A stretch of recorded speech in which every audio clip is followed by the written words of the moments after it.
Sydney Powell will spend no less than 15 years in prison for the murder of her mom Brenda Powell. 1 week after a jury found the 23-year-old guilty of murder, assault and tampering with evidence, Sydney was sentenced to 15 years to life in prison for the 2020 stabbing death, NBC News has confirmed. In March of that year, Sydney, who had been a student at the University of Mount Union, was suspended from the Ohio school for poor grades, according to prosecutors via NBC News, and flew into a rage when her mom found out.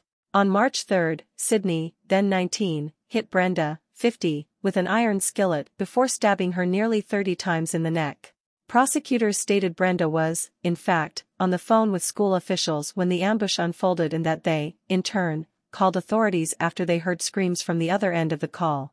The phone cut off at some point after, I would say, somewhere in the neighborhood of 6 or 7 of those thudding, those sort of thud sounds, Associate Dean of Students Michelle Gaffney previously testified, per the outlet, and the screaming had continued.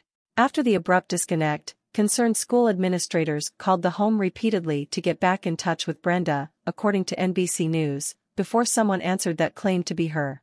The voice on the other end said, "Yes, this is Brenda. Yes, this is Brenda," Gaffney stated during testimony. "It was not Brenda. I was sure it was Sydney." Both Dean of Students John Fraser and I looked at each other and sort of shook our heads at each other and said that's not Brenda. He then said, "Sydney, I think this is you, this is not Brenda."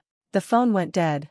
During her sentencing, Sydney's attorney read a letter he said he received from a doctor at Akron Children's Hospital, where Brenda worked for nearly 30 years.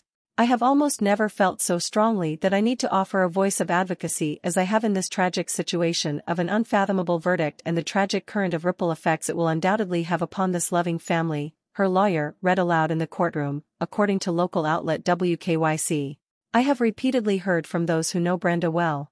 Their intimate knowledge of Brenda, her family, her husband and Sydney, that they have endured incredible loss as a result of Sydney's actions on that horrible day." News has reached out to Sydney's attorney for comment and has not heard back. Under the term imposed by Judge Kelly McLaughlin, the former college student will be eligible for parole after serving at least 15 years of her sentence.